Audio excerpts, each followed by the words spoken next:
The deep space around the Varese belt was cold, silent, and full of forgotten things.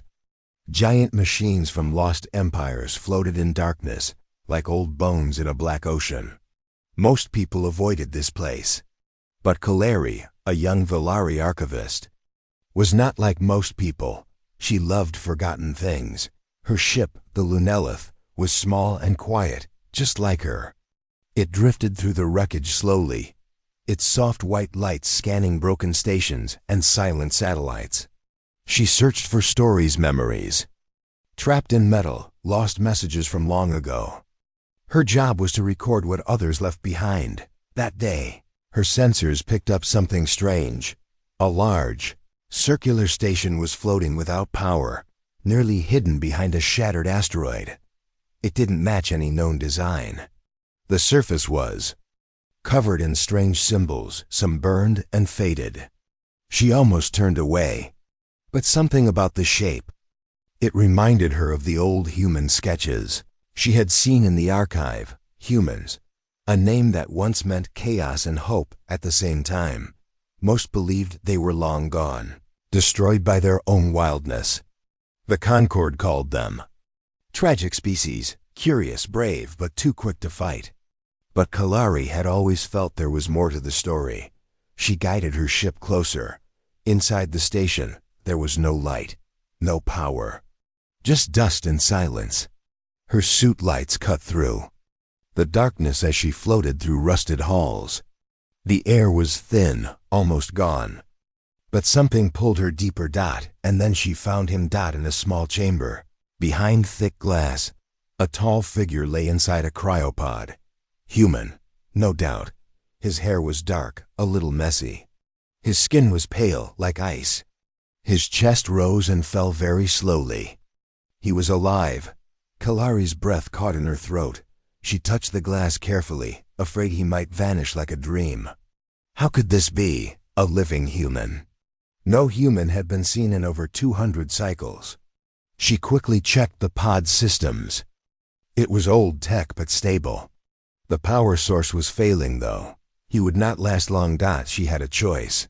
Report him to the Concord, or take him with her. She didn't think for long. Back aboard her ship, Kaleri placed the pod in the med bay and began the waking process. The eye warned her. Biological subject unknown. Possible danger. She ignored it. She sat beside the pod, watching as warm light filled the chamber and the glass slowly opened. The man's eyes flickered open gray, quiet, unreadable. He didn't speak. He didn't move much either. Just looked at her like he was seeing something far away. Kaleri smiled gently. "You're safe now." He said nothing over the next few days. She tried to talk with him. She offered food, clothes, warmth. He accepted everything with quiet nods but never spoke. She told him her name, told him stories of the Concord, of the stars, of what had happened while he slept. He listened. Always listened. But still, he said nothing. She gave him a name, Roan.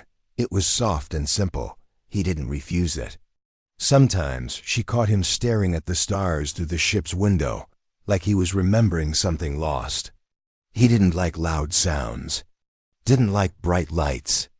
And he never touched the control panels or tech, but he wasn't empty. There was a feeling around him, deep and heavy, like silence that had meaning.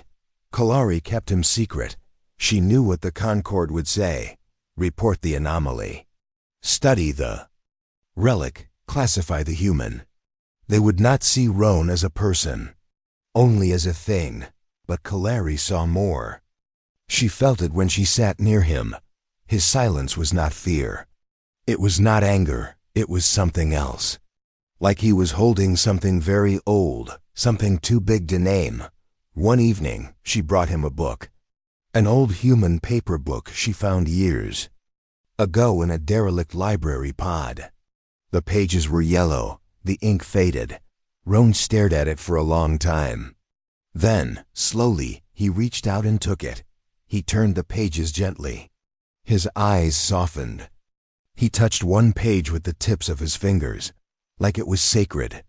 Kalari sat across from him, heart full of questions she didn't ask. The next morning, she found something strange in the corner of the ship's lounge.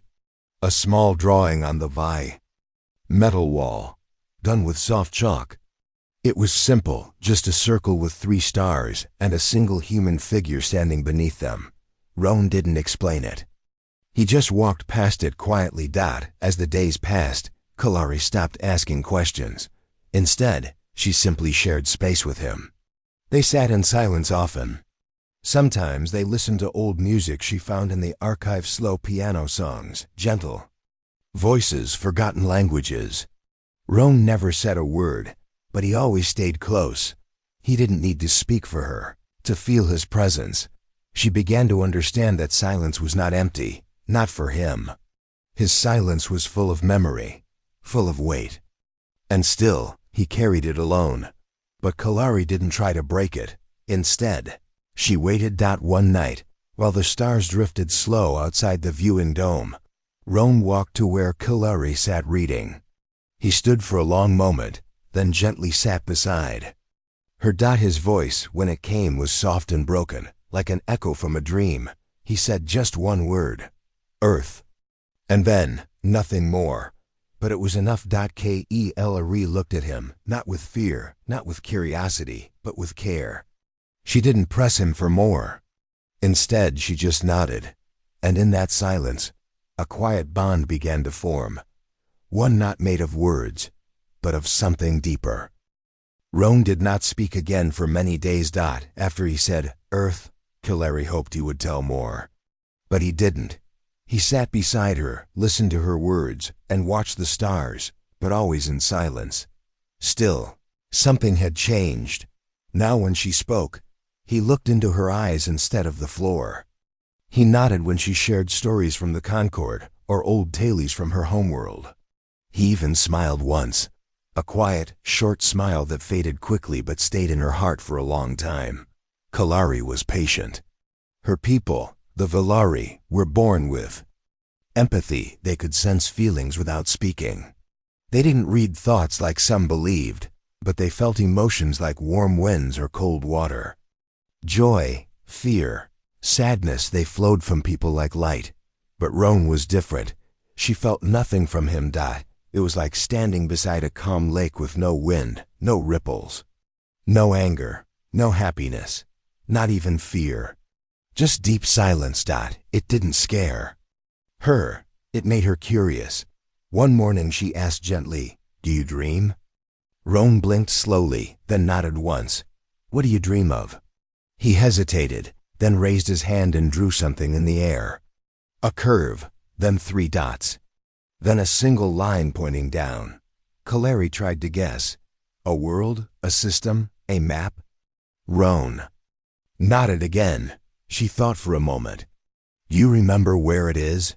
This time, Roan's eyes turned distant. His hands fell still.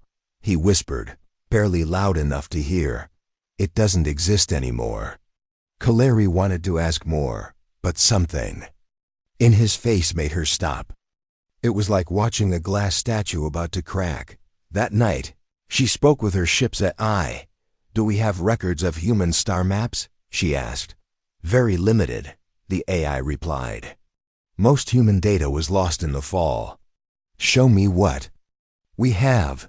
She studied the old maps, cross-checking them with current stars.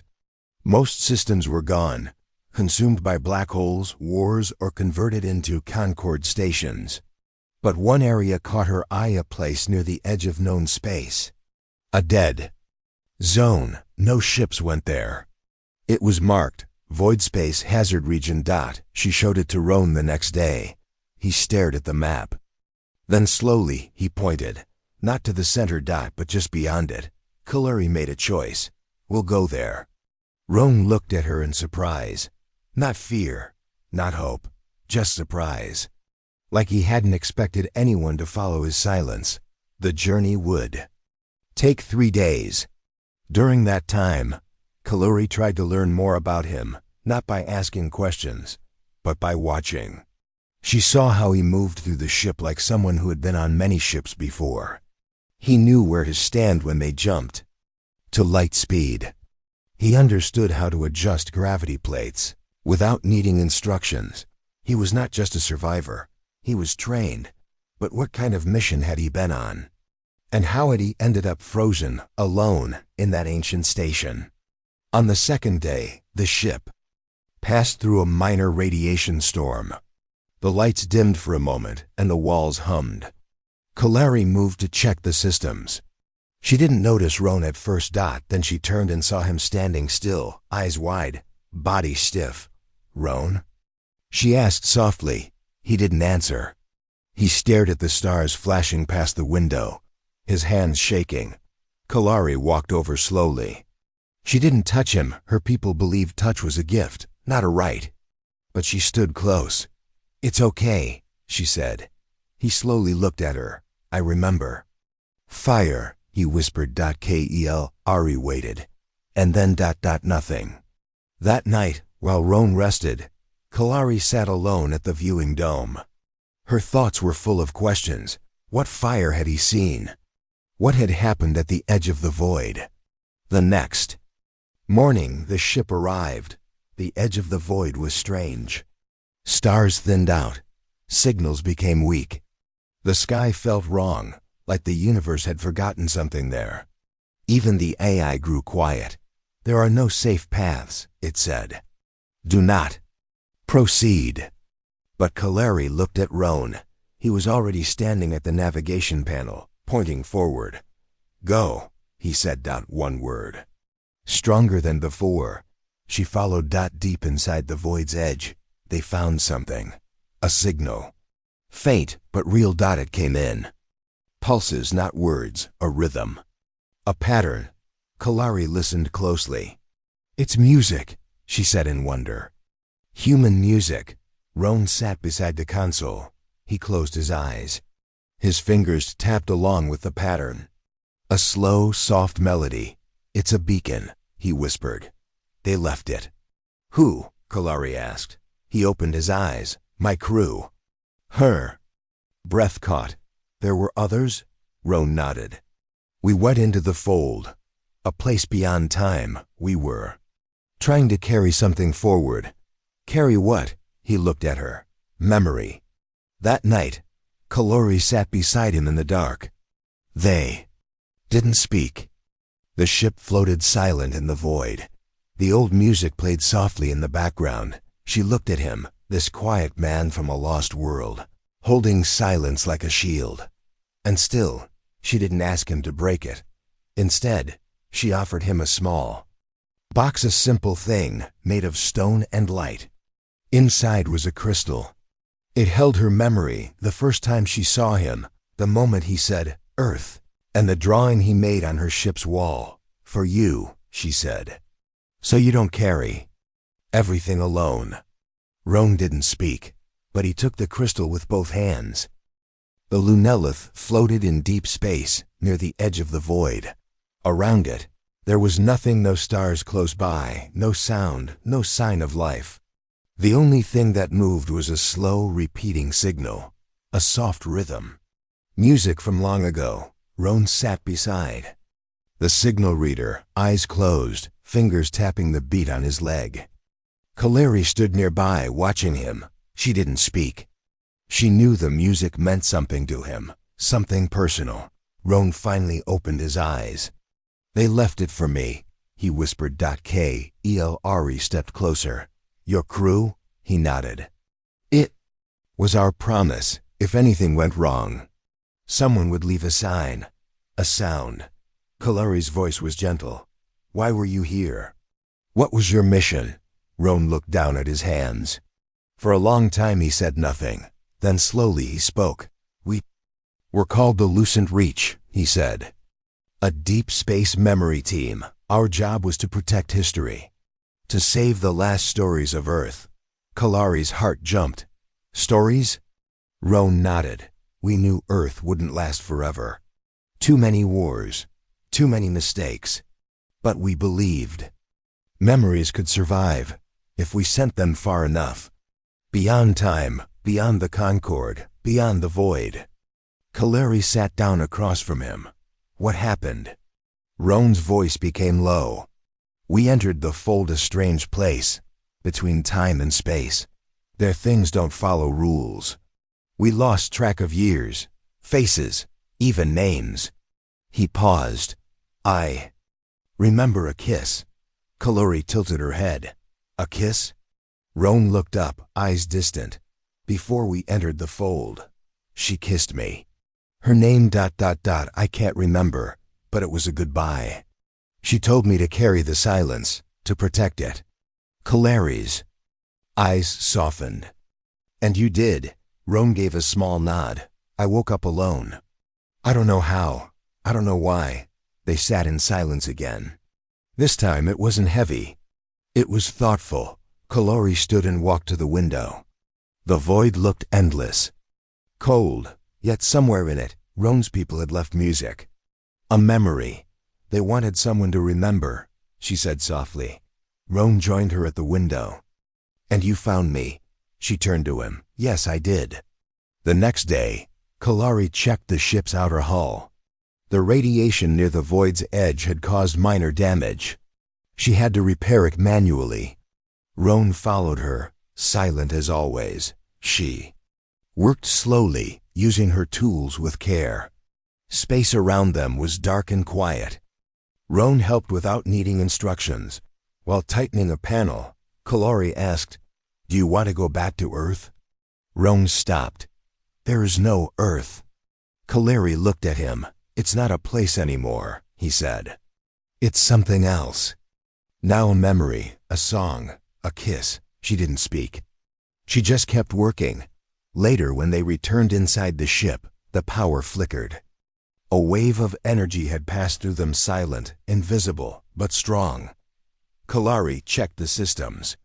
That came from a jump core, a large one. Roan stood still. Someone's coming. Moments later, a warning appeared on the screen. A Concorde patrol ship was heading their way. Fast, powerful. Kalari's heart sank. "They must have tracked us," she said. "They probably found the signal." Roan remained calm. "Will they take me?" Kalari nodded slowly. "Yes, you're not allowed out here. They'll want to study you. They'll say it's for safety." Roan didn't look afraid, but his face grew serious. "I don't want to go," he said. Kalari looked at him. "I finally remember something," he said. "I want to finish it." The Concorde ship arrived within hours. It was large and silver, shaped like a perfect ring. Its lights scanned Lunelith from every side. Then a voice came through. "Unregistered signal detected. Prepare for boarding." Kalari opened the channel. "This is the research ship Lunelith. I'm Kalari, independent archivist. There is no danger here. We have scanned a human life form. You are ordered to surrender the subject for inspection." Kalari turned to Roan. He nodded. "Let them see me. But stay close." Roan stepped forward as the Concorde guards entered the ship. They looked at him like he was a ghost. One of them asked, "State your name." Roan didn't answer. Another asked, "Are you a threat?" Still, he said nothing. A tall official stepped forward. "Why do you stay silent?" Roan looked past him, straight at Kalari. Then he spoke. One word: memory. Suddenly, every empath on board the Concorde ship froze. Some gasped. Others fell to their knees. Their minds were full of images not from now, but from the past. A blue sky. A planet with oceans, laughter, cities. A girl with brown eyes kissing a man goodbye. A song echoing across time. It was his silence. It had been holding all of it. The moment Roan spoke, it spilled out like light. Kalari rushed to his side. The Concorde official, pale and shaken, looked at Roan. "You held all that?" Roan nodded once. "It wasn't mine to forget." The official turned to Kalari. "He's not dangerous, but he's too powerful to remain hidden." Kalari said, "He's not a weapon. He's a story." The official thought for a long moment. Then he said, "Very well. He may stay with you, but this will not be forgotten." They left without another word. That night, Roan stood under the dome, eyes on the stars. Kaluri stood beside him. "You spoke," she said. Roan nodded. "Only because you listened." She smiled. "Will you speak more?" He looked at her, then back at the stars. "Maybe, but some things should stay silent, not because they're empty, but because they're sacred." She reached out for the first time. She gently touched his hand. He didn't pull away. And in that silence, they both found peace. The ship drifted quietly through the dark space near the void's edge. The signal, the music from long ago, had faded. But its memory stayed with both Roan and Kaluri. Roan sat in the corner of the control room, drawing lines with a thin piece of chalk on the wall. He didn't speak. His hands moved slowly, carefully, as if trying to remember something important. Kaluri stood behind him, watching. The drawing was starting to look like a star map. Not like the ones from the Concord database. This one was older, rougher, almost handmade. "What is it?" she asked softly. Roan paused. "A path," he said. "To what?" He looked up at her, his eyes calm but serious. "To the last place we remembered who we were." Later, Kaluri searched the Concord archives on her ship. She checked the names, symbols, and numbers Roan had drawn. Some didn't match anything. Others were close to old human systems that had vanished long ago. One symbol caught her eye. It looked like a circle with a line through it, almost like a planet split in two. She zoomed in on that part of the drawing. "This system," she whispered, "it's not in any records. It's missing." Roan walked over and looked at the screen. He pointed at the symbol. "That was our waypoint. We called it Haven's Edge. It was supposed to be safe." Kaluri stared at the empty space on the map. "But there's nothing there now." Roan nodded. "Then we have to go and find out why." The journey took 2 days. During that time, Kaluri spent hours with Roan, learning through silence. He didn't speak often, but when he did, his words were clear and strong. He told her about his crew. "There were 5 of us," he said one evening. 2 pilots, 1 historian, 1 engineer, and me. "What was your role?" Kaluri asked. "I was the carrier," he said. Kaluri frowned. "What do you mean?" Roan tapped his chest. "I was trained to hold memory, not data, not recordings. Real memory, with feeling, with pain." Kaluri realized something then. Roan was more than a survivor. He was like a living archive, a container of human history. "How did they teach you that?" she asked. "They didn't," he said softly. "They trusted me." When the ship reached the place Roan had marked, there was nothing, no planets, no light, just an old, broken satellite floating in the dark. Kaluri slowed the ship. "That's all?" Roan stared at the screen. "It wasn't like this." Kaluri scanned the satellite. "There's a weak signal, very old, faint code, musical again." She played it. It was a melody. Slow, simple, beautiful. Roan closed his eyes. "That was Alira, our pilot. She loved to sing. She said music would always find a way through the dark." Kaluri felt a deep chill. The melody was soft, but full of emotion. The signal ended with 3 tones, repeating. Roan listened carefully. "It's a code," he said. "She left it for me." They worked together, decoding the 3-tone message. It pointed toward a moon one, not on any map. They followed the signal. The moon was small, cracked, and silent.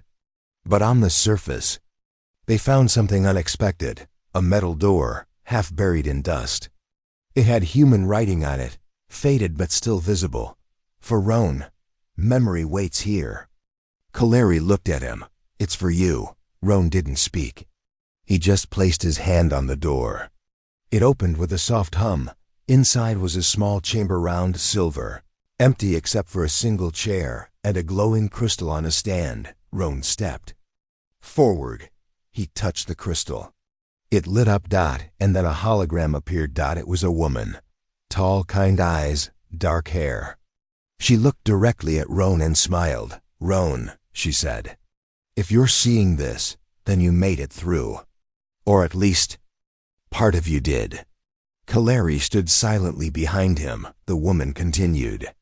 "My name is Alira. You may not remember everything. That's okay. You carried more than memory. You carried hope. The fold took us apart. It broke time. But you were always meant to reach the other side." She paused. "This place was built for you, a place where memory lives without fear. If the Concord finds it, they'll erase it. That's why we left it in silence." Roan whispered her name, Alira. The hologram smiled gently. "If you find someone who listens to your silence, who respects it, trust them. Share what you can, but only when you're ready." The image faded. The crystal dimmed. Kaleri placed her hand on Roan's shoulder. He didn't move for a long time. Then he said, "She was the one who kissed me." Before we went into the fold, Kaleri said nothing. Her hand stayed on his shoulder. Roan turned to her. "You found me. You listened. You didn't try to fix my silence. You honored it."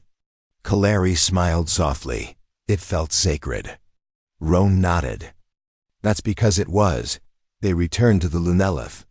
Roan placed the crystal in a safe space beside the one Kaleri had given him earlier.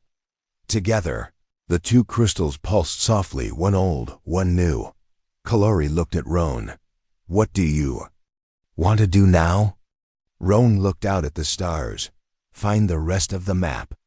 There were others, other carriers, other songs. "And if we find them?" Roan's voice was quiet, but sure. "Then humanity won't be forgotten." That night, Kaleri and Roan sat under the viewing dome, side by side. The stars moved slowly across the sky. No words were needed. Only memory, only silence. For 3 quiet days, the Lunelith moved through deep space, away from the void. Inside, Roan and Kaleri worked together, searching for more signals, more signs of the forgotten humans. They didn't speak much, but their silence was no longer empty. It was full of meaning. Roan's silence no longer felt like a wall. It felt like a story waiting to be told. In the right moment, to the right person. And Kaleri had become that person. But peace doesn't last forever. On the 4th day, a sharp alarm echoed through the ship. Kaleri rushed to the console. A message flashed across the screen. By order of the Concord Tribunal, immediate halt required. Vessel under inspection. Her heart sank. They found us. Roan appeared beside her, calm but serious. "How?" Kaleri checked the signal logs. "Maybe the crystal beacon we activated. Or the music signal. We didn't hide it well." Roan looked out the window. A large Concord vessel was approaching. Silver, clean, powerful. "They won't understand," he said. "They won't try to," she replied. When the tribunal guards entered, Kaleri stood in front of Roan. "He is not a threat," she said quickly. "He's a carrier of memory. He hasn't hurt anyone. Please just listen." But they didn't listen. The guards scanned Roan with bright blue lights. They placed a thin collar around his neck, a translator and energy limiter. He didn't resist. An officer with silver eyes stepped forward. His voice was flat and cold. "This human is unregistered, undocumented, and possibly unstable. He will be taken to the Concord Tribunal for questioning." Kaleri stepped forward. "Then I go with him." The officer looked at her. "You are not permitted." "I'm his translator," she lied quickly, "and his keeper. If you take him without me, he won't speak." The officer paused, then nodded. "Fine, but you will be watched." The Concord Tribunal station was built into an ancient moon. Its halls were white and quiet, filled with light and shadow. Everything was cold, distant. Roan and Kaleri were placed in a small room with one chair and a curved glass window. Behind the window, judges watched in silence. There were no faces, only shadows. A voice came from above. "State your name." Roan said nothing. Kaleri answered. "Roan, That is the name he remembers. What is his purpose? He carries human memory, stories, feelings, lost history. He is a danger. Kalari stepped forward. No, he's a message. One of the judges asked, why has he remained silent? Kalari looked at Roan. He speaks when someone listens with care, not with force. The voice from above asked Roan directly, do you have anything to say? Roan looked up. For a moment, nothing happened. Then he spoke. Do you remember your first laugh? He asked. The judges were silent. Roan continued, his voice steady. Do you remember your mother's voice? Your first song? The moment you knew what love felt. Like still silence. Roan's eyes grew darker, deeper. I carry those moments for a people who lost them. Not because I must, but because someone has to. The lights in the room dimmed. One of the judges leaned closer to the glass. You speak like a poet, the voice said. But memory without facts is weakness. Roan shook his head. Memory without feeling is not memory, it's just data. Another voice cut in. If you're truly from the lost human ships, prove it. Roan turned to Kalari. She stepped forward. He showed me a map hand-drawn, with human routes not known to the Concord. He decoded an ancient beacon using forgotten musical codes. And he remembered someone who kissed him before he went into the fold. The room grew very quiet. One judge asked, who was this person? Roan's voice dropped to a whisper. Alira, she was my captain, my friend, my guide. He closed his eyes. She told me to carry the silence. Then, something unexpected happened. One of the judges gasped. The others turned toward the sound. We have a signal, one said slowly. What kind of signal? Asked another. It's from the ancient human archive system. Deep hidden code. It matches what he said, lucent reach. Roan looked at them quietly. A judge leaned forward. How is it possible? Kaluri stepped beside Roan. Because not all silence is empty. Sometimes it's full of truth. The tribunal left the room for a long time. When they returned, the voice above spoke again. The Concord has decided. The human subject is not to be destroyed, nor imprisoned, but he must remain under watch. His presence is a disruption, Kalari frowned. He is not a disruption. He is a bridge. Another judge replied, a bridge to what? Roan looked straight at the glass. To remembering what made us more than machines.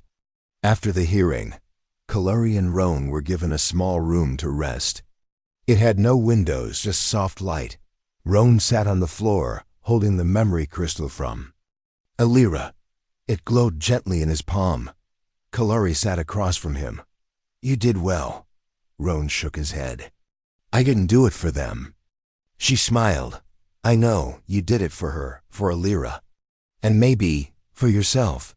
Roan looked at her, his voice almost a whisper. Do you think they'll ever understand?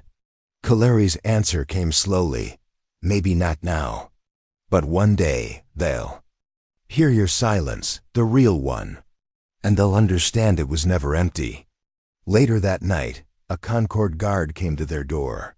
You are being released. But you may not leave Concord space yet.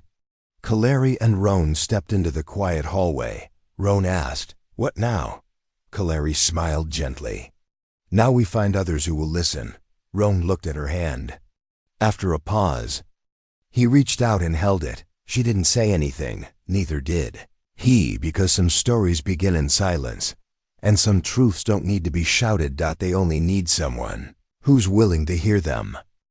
Roan and Kalari were allowed to leave the tribunal, but not without limits. The Concord placed a small tracker on their ship and warned them to stay within safe zones. The Lunelith felt smaller now, watched, less free, but still, they were together.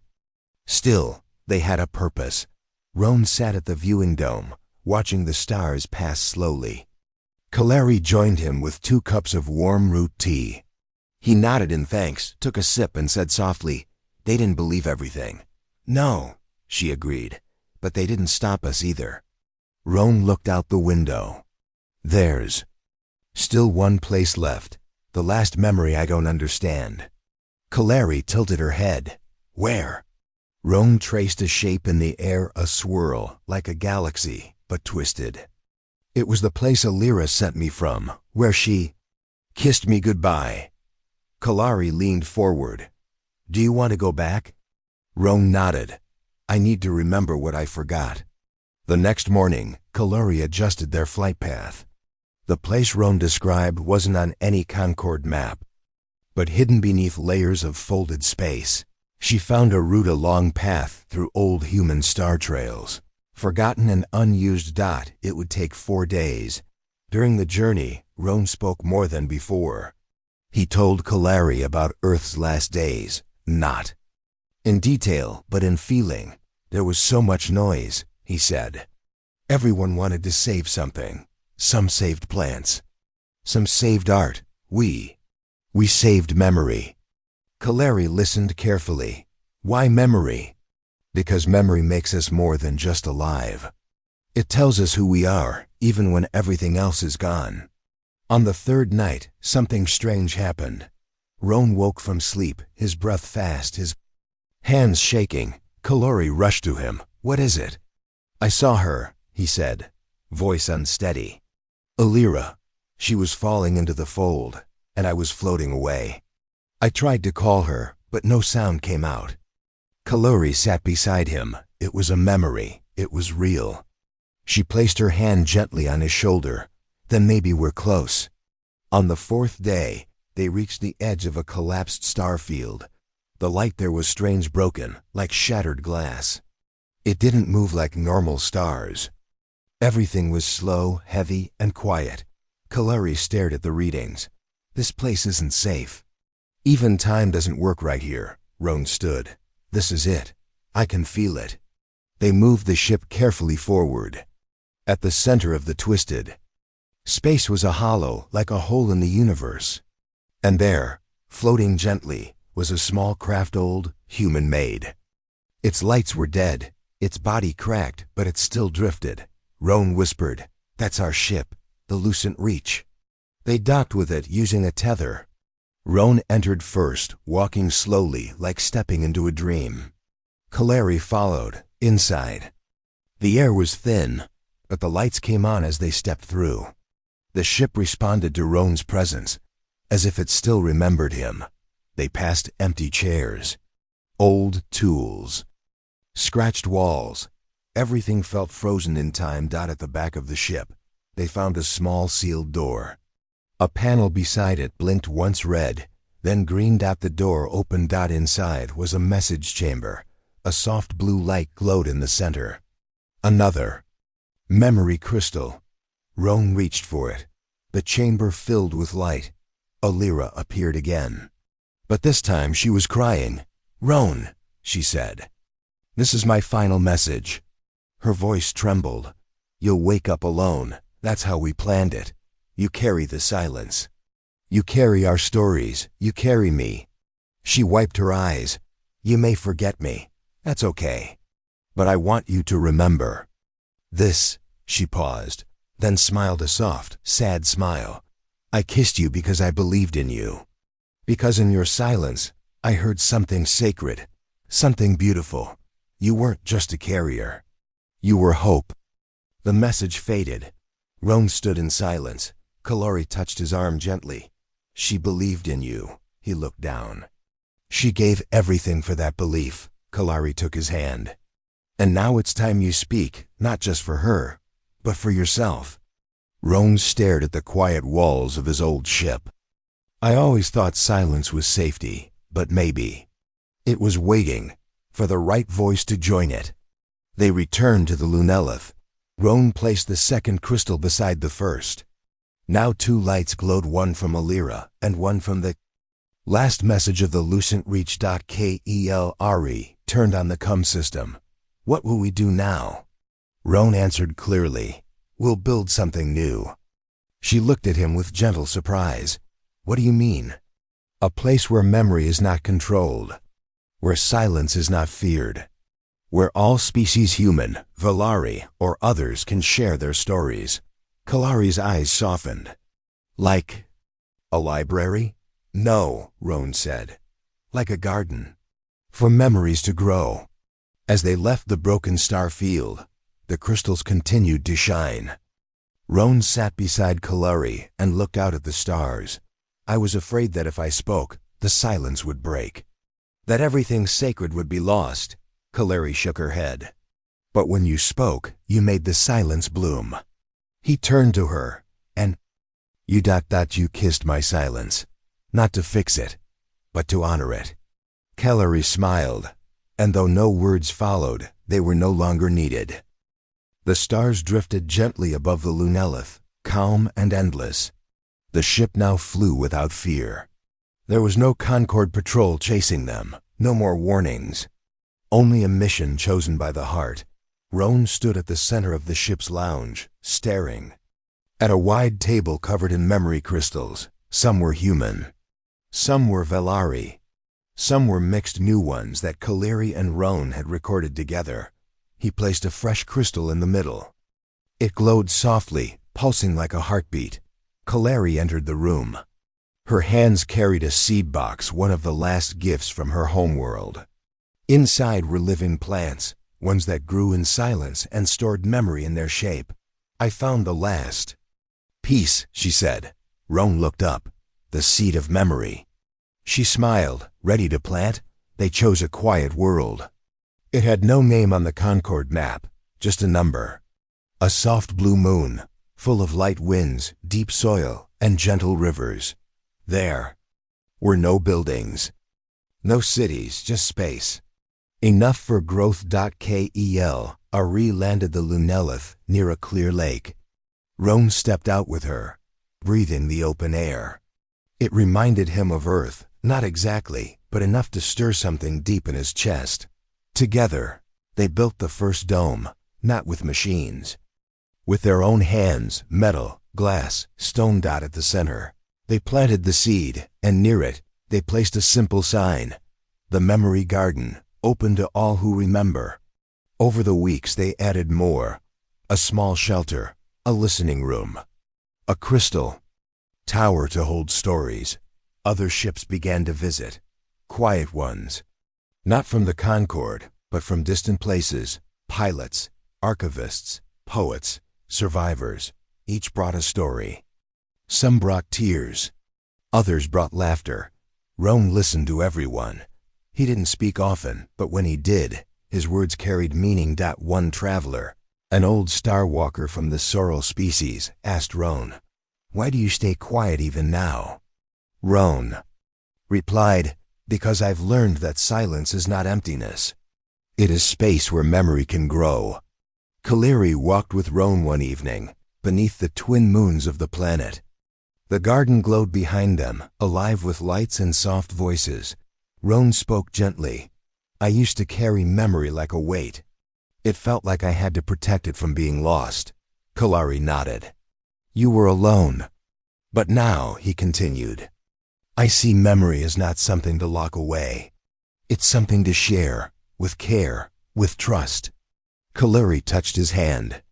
"That's what this place is." One day, a young Concord officer arrived, alone and quiet.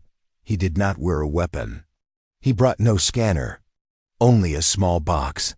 "I came to see the garden," he said. Kalari welcomed him. "You are free to enter." No questions asked. He stepped into the dome and knelt near the memory tree. He opened his box and took out a photo, an old one. A human child and Valari woman, smiling. "My grandmother kept this," he whispered. "She said her mother once helped a human." But no one believed her. Roan placed a crystal beside the photo. Now they will. The garden grew. Stories flowed in like rivers. Some joyful, some full of pain. None were erased. None were judged. Kalari and Roan began to teach others how to carry silence, how to listen without trying to fix, how to honor what was spoken and what was not. And still, Roan remained quiet most days, until one afternoon, As the wind blew soft through the trees, Kaleri sat beside him under the dome. She said nothing. He turned to her and whispered, "I remember now." She looked at him gently. "What do you remember?" Elira's last words. "Not from the crystal, from before that. Just before I was placed in the pod." Kaleri waited. Roan looked out toward the garden. She said, "Even if your voice is lost, someone will love your silence. Let that be enough." He turned back to Kaleri. She was right. As the sun dipped behind the hills, Kaleri stood and reached for his hand. They walked slowly to the first tree, the one grown from her seed. Its leaves shimmered in the wind, humming with gentle sound. The memory crystals hanging from its branches caught the light. Roan turned toward her, and for the first time, he smiled, not a small one.